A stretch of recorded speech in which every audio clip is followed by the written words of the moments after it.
we ended up getting the rights to do the junior version of Beauty and the Beast. That was our very first production, costume sets, everything. And the really cool thing about theater is it's all community. Everybody rallied around this idea of we want this in our community, we need this for our kids, and let's do a show.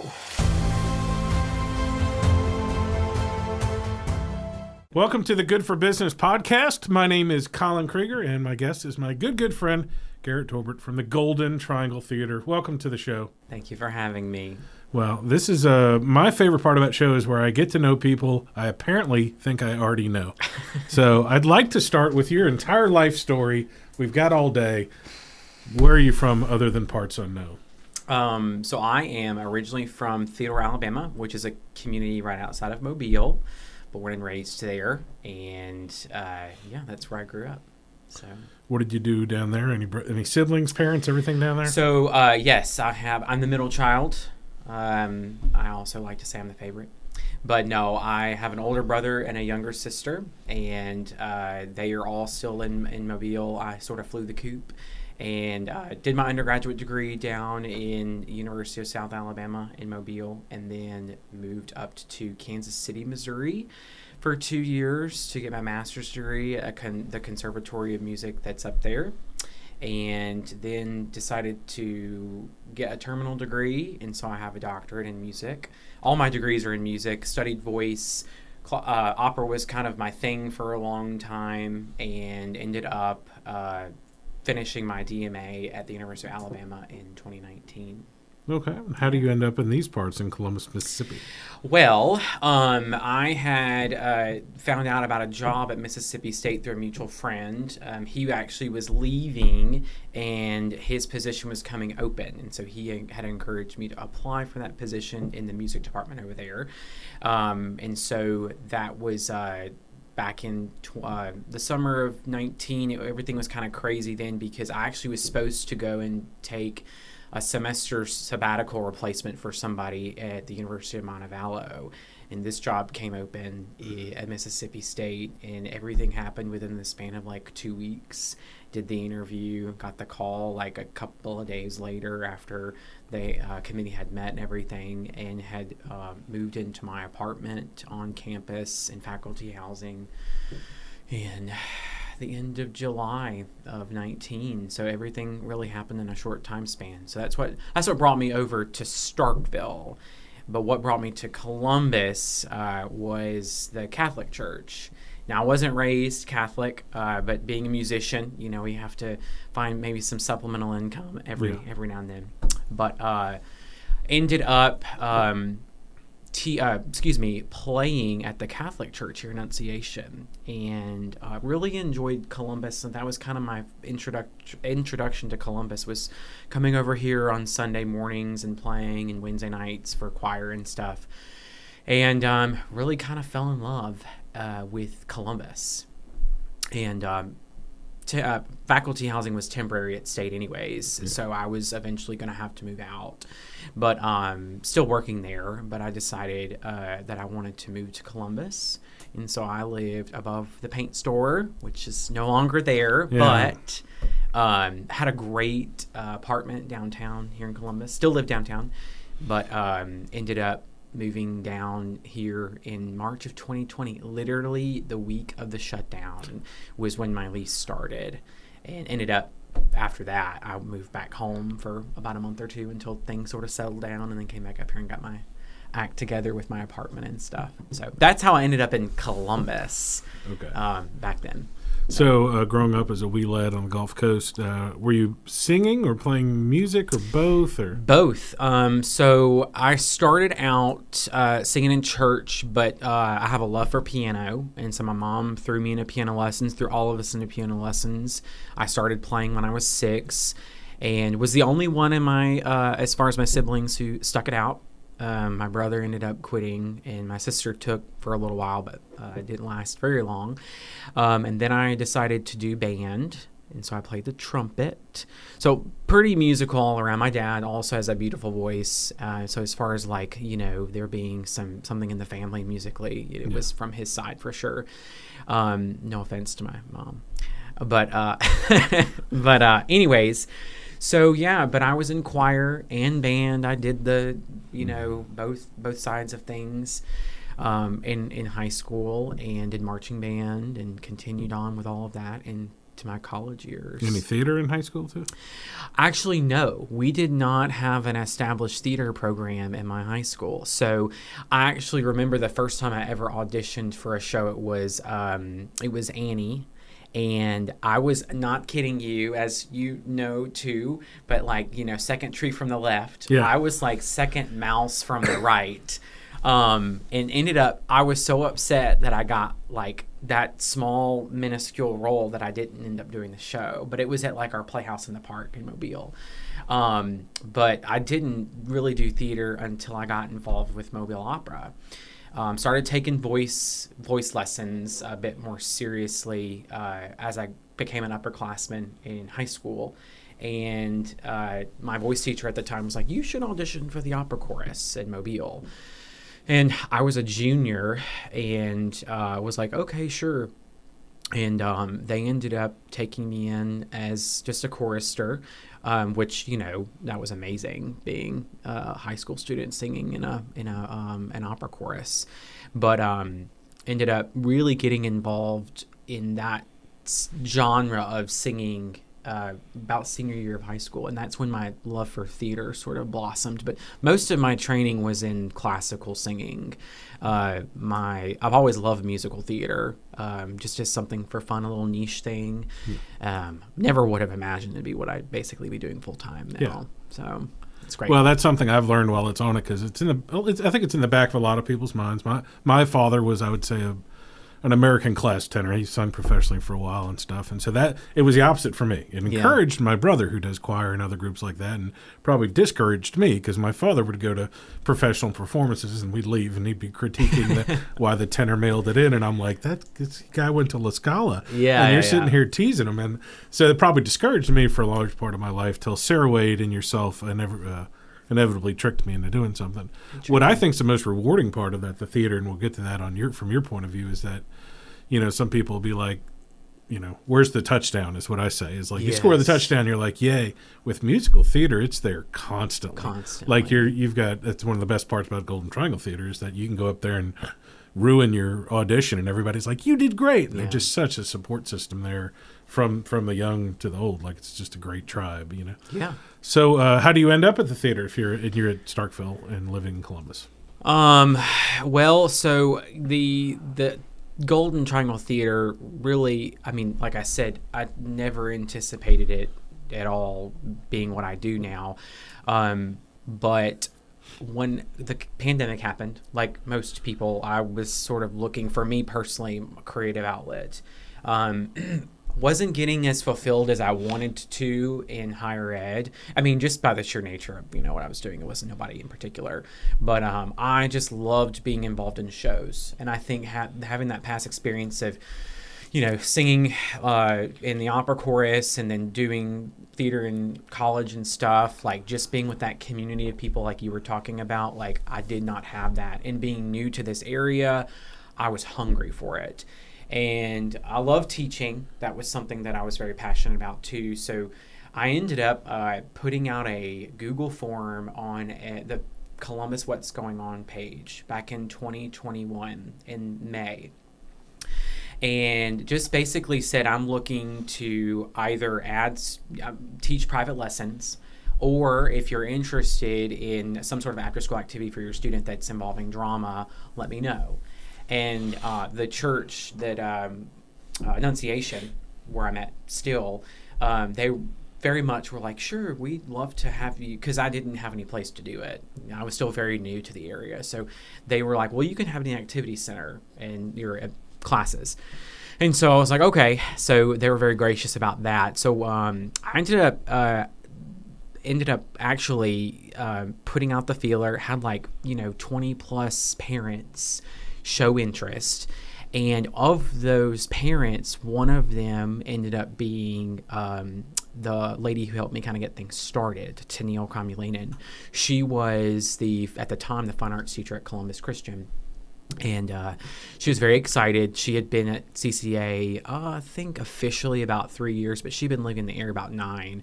Her husband was military and stuff. But she actually had a fine arts degree, loved theater, very passionate about it, did a lot of writing, original playwriting. In fact, everything that the school did was original works. And she had a very sweet spirit, and she was very intentional at everything that she did, and making sure every student felt like they had a place or a role in the shows that she had. And then she ended up offering her assistant. So she and I kind of tackled the music because that was my strength. She tackled the theater because that was new to me. And so she was very good at the activities and all that kind of stuff. So we ended up teaching a couple of classes a week over at the church. Between the two, we had a younger group and an older group. We had about 12 to 15 who were involved in our program. And that culminated to a performance at the end of this semester at the RAC, at the Arts Council. And we had like 90 people upstairs. I mean, it was the coolest thing because we had to keep the doors open. We had people standing outside. The place was packed. It was so cool. And then from that moment, I was like, okay, well, we're going to need to get serious about this, or at least give it another semester, and let's do a show. And we ended up getting the rights to do the junior version of Beauty and the Beast. And that was our very first production, costume sets, everything. And the really cool thing about theater is it's all community, and everybody rallied around this idea of we want this in our community, we need this for our kids. I mean, I had volunteers helping to build the set. We were up at the Columbus Middle School, which is where we did the production, having work day. I had a volunteer make some more costumes for us, parents. It's very exciting, but we had to make 55 costumes, or at least costume 55 students. So we had basically, after that first semester, put out another feeler and had 55 kids in that spring production. And so from there on, we were, let's get serious about it. And so we ended up playing a season, and then there was an interest in adults. There was an interest for adult community. And I was still at Mississippi State at this point, too, and had students who wanted to do more performing. And so kind of getting those students involved, and some community members who were very talented here out of the woodworks. And so it's been really cool to kind of see everybody latch onto this really unique thing for our community, and ever since, we've really, I think, done some great work in the community to help bolster the arts, and encourage our young people. And I think one of the things that I try and do to educate parents and everybody is that we're not just entertaining. We're educating, we're building life skills, for what we're doing right now, having this conversation, and feeling comfortable in that environment. And I think what, we hope to continue to do down the road is just be able to reach as many students as we can through our programs. So. Well, art is everywhere, and the appreciation of art is everywhere, but the smaller the community gets, the harder it is. You have a wonderful situation here. I talked to John Klosterman, who's got some, from Ridge House, and he's got a store downtown, and got a lot of Mobile ties still. Yeah. And he stands here the way I do sometimes, and sometimes it takes an outsider's point of view to go, you've got this cool river town, you've got a lot of eccentric people, you've got cool old houses, a lot of appreciation of the arts, and you almost have to pull it out of them. You can have an art center, and the RAC has done good. We've had a lot of different directors and stuff, but to have not just a studio that's the theater that's producing stuff, but especially in the last, I'd say, 18 months, where y'all have been very intentional about building the next generation. I was thinking about that when I was at the auditions for Hairspray a couple weeks ago, that I'm like, there's 15 kids here. And they were and I went to Oklahoma, just 2 years removed from Oklahoma, and they were 6 kids. And they were all, everybody, the adults' kids. Yeah. These were kids from the school who were there by themselves. And so y'all are, I told my wife the other day, I said, 3 years from now I won't be able to get a role, because there's a whole generation have literally created an opportunity for them to see that this is something realistic and fun and energizing to do. Right. Well, it's like you said too. I really what we've built, and it's not. I mean, it's so many, and I like to say we because it's a community. It's people like you. It's people like Josh Gillis and many other people who've rallied around what we're doing and supporting and everything. But I love this community. I would be lying if I didn't say, like, a couple of first years here, I was like contemplating on like, am I going to stay? Because I feel like for young people my age or maybe younger, like, it is sort of a revolving door because there's not a lot to do, and the unique things like the theater and stuff like that, and just giving that opportunity. We've had people get involved from the Air Force Base, which is really cool, and they're on their own timeline and stuff here, but while they're here, they're able to get involved in those kinds of things as much as they can, or like you said, students or faculty members from universities and stuff.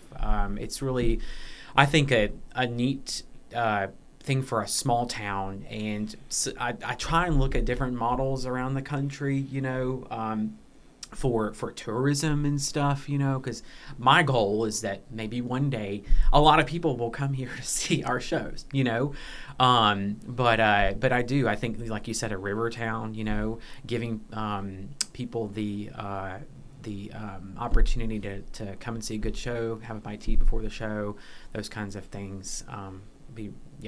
So. Can we talk about a little more about the development of the theater itself? So you spoke on, it was Tennille, correct? Yes. And she had some health issues pop up, is that right? She did. So ended up, we finished or wrapped up our season in spring of 22, and we were actually getting ready. It was like a couple of days before our summer workshop. We were just testing the waters to see if we could manage a summer camp, but it ended up being a little workshop. And she had called me on the phone and said that she was going to have to go to Nashville to get some treatment. She had just found out she'd been diagnosed with a form of cancer, and they were going to go up there, her and her family, and kind of see what all that was about. And after probably a day later, she ended up in the hospital. And I had found out through somebody that had worked at CCA that she had actually passed away of a brain aneurysm. And I mean, being a new person in a community, I latched on to Tennille a lot because, I was new, and we had a lot of similar interests and stuff. So it really hit me hard. Even though I didn't know her very well. Like, I had known her maybe about 7 months, but I felt like we had been friends for a lifetime. And so it took me a while to kind of like get my bearings and figure out what to do next, because she was one of the, the figures who helped shape, I think, the foundation for what we have now. And I was like, well, how do I keep going? But I mean, truly, I believe it was a God thing that, people reached out and, offered their help and stuff. But the biggest thing was the instruction, I didn't really I needed a second person at least to kind of help me. And I had kind of gotten to know a few people that were teaching at State or had moved back to State, and ended up befriending Corey Reese. Ended up getting her involved. She had just moved back from getting her master's degree and was looking for a little part-time work. And then also Allison Jones went to W Theater, and fantastic. And so ended up, they just kind of like fell into my lap, and they helped me get things going that fall. But yeah, Tennille was so instrumental, and I think shaping what we are doing now, but also was just such a great friend, I think, when I needed one the most, being new here in a community where I didn't know a whole lot of people. So well, and sometimes it takes some unreasonable people. I refer to you that in a very good way. Yeah. Brian Munson is one of my other ones like that. There's several in the community. John Allman from the Dream Center, Renee Sanders, United Way. People who are doing, like, if you write on paper, like, oh, I would like to start a community theater group, which honestly in most towns there's a community in big cities. There's got professional theater groups and some community ones, and the community ones do 2 shows a year and literally have to beg for money. Yeah, and you do have to when you start. And we're both proud to beg for the Golden Triangle Theater at goldentriangletheater.com, where you can donate constantly. Today is Giving Tuesday, by the way. It is Giving Tuesday, the day of this recording, so we'll clip that and hype it out. But then you've got to prove it and earn it eventually. And so what you see is, luckily, we've got a couple professionals involved. You've got Lindsay Clemens, myself, and some other people who can see that, but then see what you're doing with the schools. I get to see it firsthand because I will try to schedule a voice lesson with Isabella Powell or somebody, and then she's like, well, I'm teaching at the middle school today. I know. And y'all are creating and building some value in the community that will feed it for years, which a lot of community theaters can't catch their breath to do. Like they may be looking for grants and other things like that, but at the same time, you're building your own audience. Well, and I feel like I have to apologize at every board meeting because I'm always wanting to add something new, or I feel blessed that I have a great vision, and I don't mean that in any sort of like selfish way or anything like that, but I do feel like we have come a long way. We've got a lot going on, but I think personally I'm starting to realize, okay, Garrett, you need to slow yourself down just a little bit. But I mean, you're right. We've gone from me sort of being a volunteer and putting in some seed money for this organization, because I don't think people realize how much it costs to just have like our name affiliated with a show. I mean, it's thousands of dollars just to produce The Sound of Music, or Oklahoma, or Hairspray for that even matter. as I think referenced you asking about Hairspray stuff. And I was like, it's really hard to find the stuff online that need to get ready. And you're like, well, that's because it's protected work. It's essentially like, I can't look up the masters to a Chris Stapleton song on like you have to pay for that. Exactly. And it's protected, and it's good too because it's protected within the sphere. Like the smaller companies are supposed to, like if you're Golden Triangle Theater, you respect the fact that we're not going to try to steal Hairspray. And Exactly. That they deserve some money from that. They do. But I decided to leave state because we were getting so busy, and also Isabella actually is our first full-time employee. But I remember the moment, I'll never forget it, the moment I realized, like, okay, this is a lot. Because I had been juggling state and this for about 3 years, and folks at state were really patient with me, and they saw what I was doing and very supportive. And our CPA on our board, Tom Buckley, God bless him, he has kept the ship afloat. But I didn't tell anybody I was going to quit. Didn't tell anybody I was going to quit Mississippi State. Because I knew if I told my parents, they were going to talk me out of it. I knew if I told Tom Buckley, he was going to be like, no. Because I knew it was our gala, our first gala. We were preparing that week, and it was just crazy. And I literally stood in the Lyceum, in the auditorium, and just stared at the wall and was like, I can't keep doing this, and I know that this is not sustainable. And I ended up letting my folks know at state on middle of October. And of course they understood, and then I told everybody else. And but we made it work. But we've now got 2 full-time employees and about 7 part-time instructors, and that varies from we have a community music school portion that we offer with lessons and stuff like that. Isabella does a lot of our in-school stuff. We're at Hunt Intermediate, the Boys and Girls Club. We just wrapped up our first all-for-one production at Hunt last week. We had the entire school attend, and we also had Stokes Beard Elementary there. I mean, it was crazy, all the kids, but the most rewarding thing was seeing all the students on stage, whether they messed up or not, just having a blast and getting the access, to that, and being able to, learn some lines and feel empowered, and, having their classmates root for them. I mean, that whole gym was just, gymatorium, had just lost it when they saw Simba come out, and some incredible singing. And I think, that was the goal of mine from the very beginning, is to find out ways to get more art in the school, because that is one of the unfortunate things in in our school system now, and it's not just here, it's everywhere. It's everywhere. Is the lack of support for the arts in a bigger picture, setting, like we talked about earlier, how it can help X, Y, and Z when it comes to building social skills and all that. Just making a well-rounded human. But that was my goal, is to eventually have an in-school program where we are tapping into these schools who don't have the access. And so we do intercessions as well in West Point and Starkville. So we're busy, but it's a very rewarding busy for sure. And of course, half of the Genesis, I guess 2 years ago, people coming in taking instrument and voice lessons, right? Yeah. Mm-hmm. Not just kids. So no, I'm an adult student of the adult lessons, I guess, from Isabella. Well, we've grown too in that area. We have a few adults now, including you, who take lessons. I have I think it's the cutest thing, but I have a dad and daughter who I've been teaching them now 3 years. They both take piano. And he's an Air Force pilot, and she's a student up in Caledonia. But that's the cool thing too, is getting to do something together. But we also just had our first adult acting class.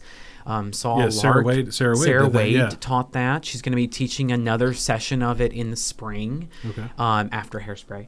But I might need it before Hairspray, so I tried out and I got into Hairspray. Sarah Wade works with me at Remax Real Estate. Yes, and absolutely she works at Golden Triangle Theater too. Yeah, she works at Golden Triangle Theater too. Probably primarily, I would say, but she tricked me into trying out or coming on to Oklahoma.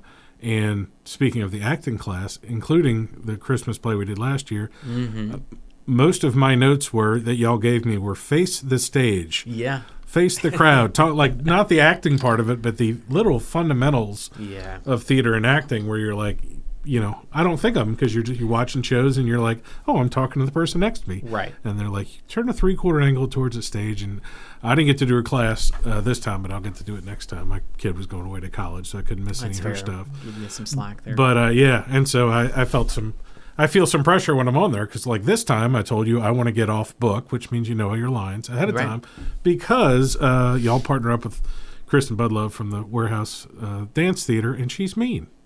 You heard me, Chris. You heard it here first. She's tough. I'll never forget during Oklahoma, which I thought the choreography was great. And it really did turn out to be fabulous. But I remember telling her, I was like, now these are movers, not dancers. And I think there is a distinct difference. But I will say this, though, for Hairspray, there are some dancers who have shown up to audition. So I think it's a dance show. Yeah. So, the quality is going to have to be Broadway-esque.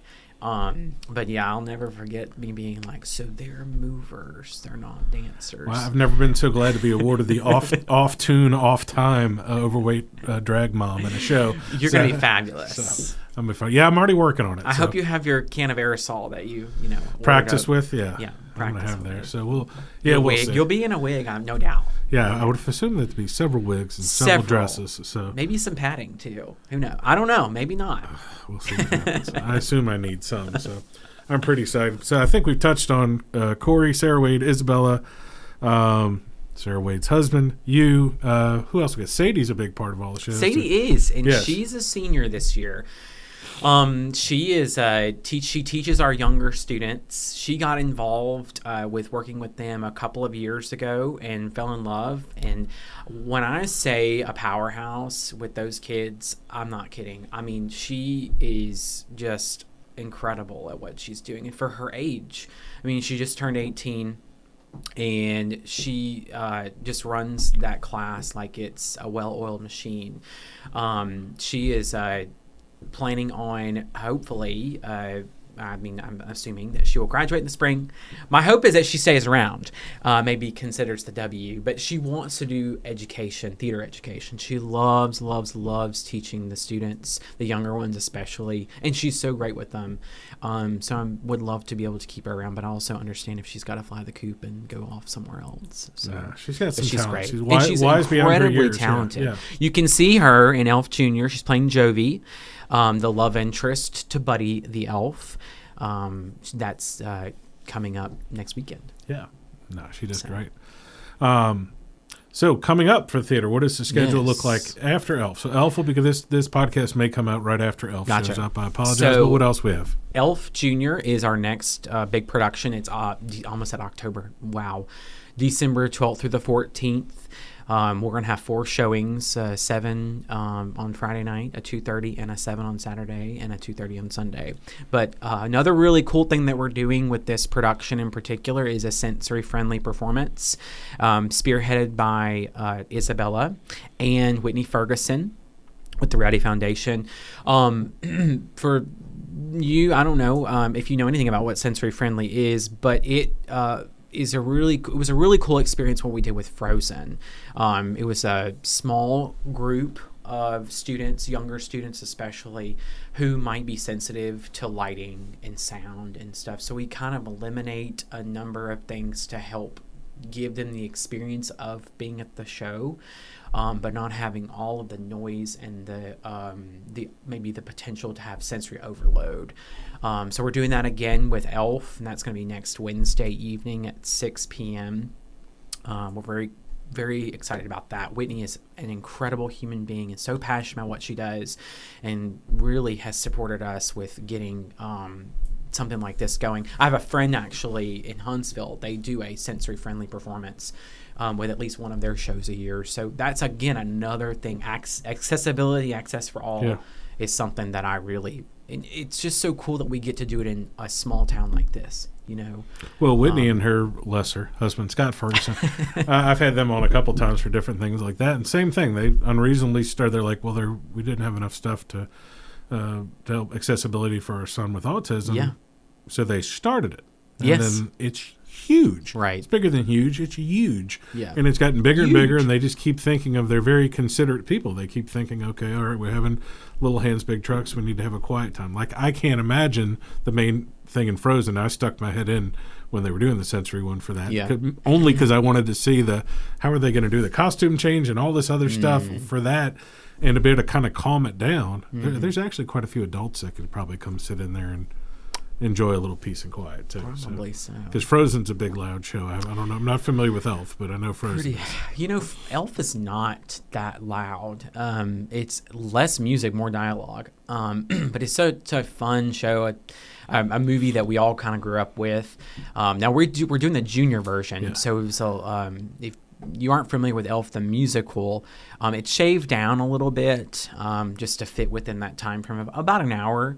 But highlights a lot of the best parts of the actual musical. But if you've seen the movie, you're very familiar with the show. Okay. What comes up after Elf Jr.? After Elf, we've got a murder mystery. It's going to be at Cromwell Theater on the campus of MUW, which we are super excited about getting to do over there. But it is, I'm not going to, only because it's a farce, and the title is so obnoxiously long, we just call it Farndale. But basically, it is a British comedy about this group of ladies who put on a play. So it's a play within a play. And we have Shane and Melanie Tubbs, local celebrities to Columbus, by itself, so. And the Golden Triangle. But they are a hoot. And the funny thing about this show is, it's a murder mystery, but it's all of these. There's 5 characters, and they're all playing like 2 or 3 different characters, and it is just hilarious. Melanie's playing this French maid. You have to come just to see the French maid. But that's at the end of January. And then we split our groups up this year to where we have like a high school group, middle school, and elementary. And then after Farndale, we have Madagascar Junior. That's going to be the following weekend. We're crazy, I know. We just sort of live for, the chaos and the adrenaline. But that's the next weekend. And that's our middle school group. And then Hairspray. Yes, the musical. The musical. And that's going to be March. Big production. So how many? We had 40. We had over 45 people come and audition. And I think Thomas took everybody. Yeah, so the ensemble. I was like, holy cow. So that last number's going to be... My first thought was like, okay, do I have enough money to costume all these people? But no, we're going to make it work. But it's going to be BYOC, bring your own costume? Bring your own costume. Well, but that's the cool thing is there's so many new people. There are so many new people in this production. I mean, I think over half of the cast are new people, either from Starkville or West Point. So, getting people over to our area, neck of the woods, is going to be so awesome. But so much incredible talent. And to do a production like this, it's a funny show, but also it's, there's some strong content in the sense of just the powerful message that it has. So it's going to be really cool to get to see Kaya King as Motormouth Maybelle. Katie Ann Sales, she's from Starkville. She's going to be playing our Edna. And, of course, you as our not Edna, I said, you know what I mean, Tracy Turnblad. You as our Edna. And then Ben Lang as our Corny Collins. I mean to tell you, I cannot wait. Well, I looked him up because, some of the people I obviously don't know, they're college kids. And then probably the next day they're like, why is this old guy friending me on Instagram, But Ben had some of his stuff on there. I'm like, I'm like, talk about it. I call him a glue guy. Yeah. Like, he's going to be able to hold I don't worry about him. I'm like, that's going to be awesome. He's going to be great. He's going to be great. And that's the cool thing, too, about, theater is that, especially community theater, a lot of these people live a different life during the day, and then this is their outlet. Ben is an attorney. Lindsay's an attorney. You're a real estate agent, and just giving you all this opportunity to come and have fun on stage, dress up and, drag or whatever. Just kind of giving you that fun moment to just, let loose and have a good time. So I'm excited to have him involved because he's new.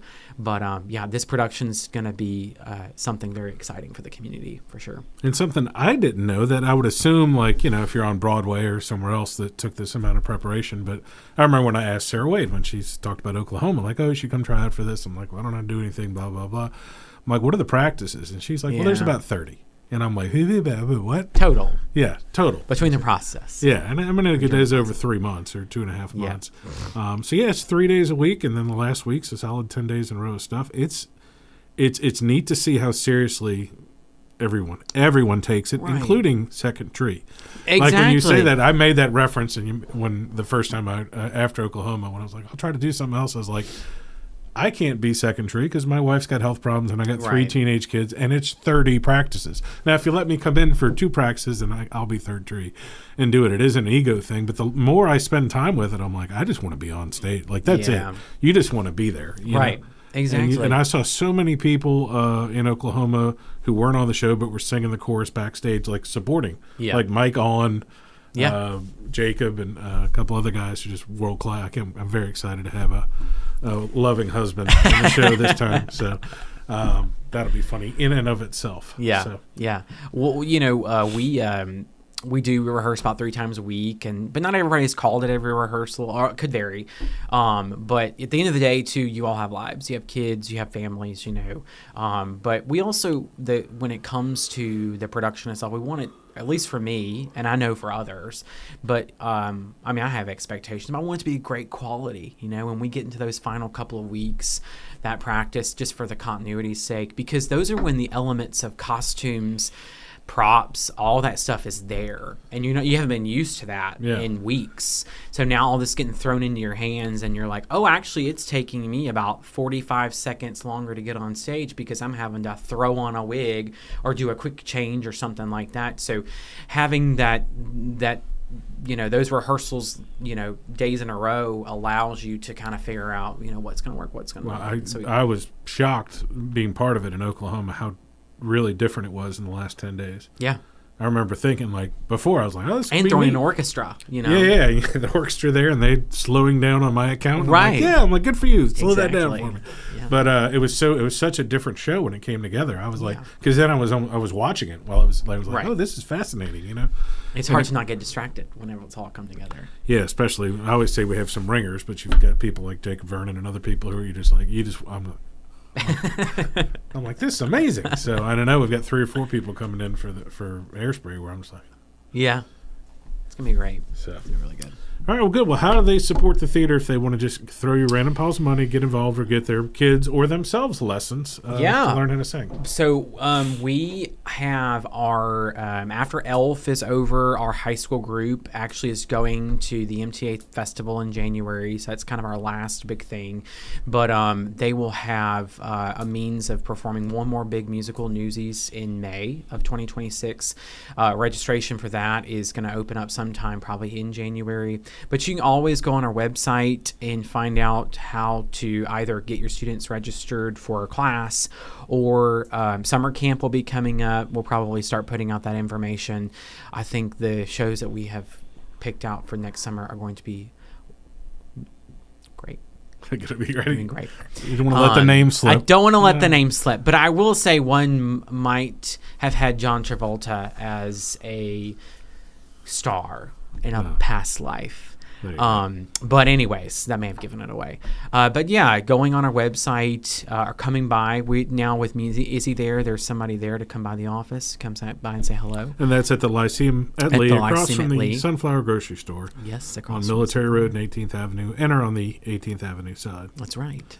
And you go to, we'll just do this, goldentriangletheater.com. There you go. On our thing. You'll got a good website. And there'll be a QR code. I'll put it on the screen so they can shower you with money.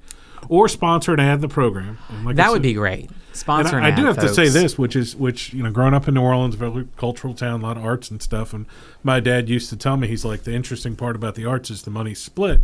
And the way he meant that is that you have a lot of fancy highfalutin professionals going and a lot of working class folks going. And that's the key, is to have a good mix of people who might not be in the room together before. Right. Every show I've been to, every show I've starred in, the sincere reaction, even from my petulant teenagers, has been like, that was way better than I expected in Columbus, Mississippi. Right. Well, it's like, we had, even when I was in school, we had one performance that, like, this, I remember this guy, he was like, I don't really like opera, but I love coming to one night only.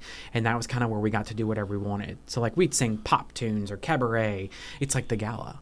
We have people who probably wouldn't come to a show, but they love to get dressed up. They love to come to the gala. And it's great that we get to have those kind of events where it's like, we get different parts, different demographics, different kind of folks in our doors one way or another. So, yeah, theater is for all, but anyways. All right. Well, loved having you on the show, and we'll Thank see you so soon much. at Elf Jr. and then the next 25 shows behind that.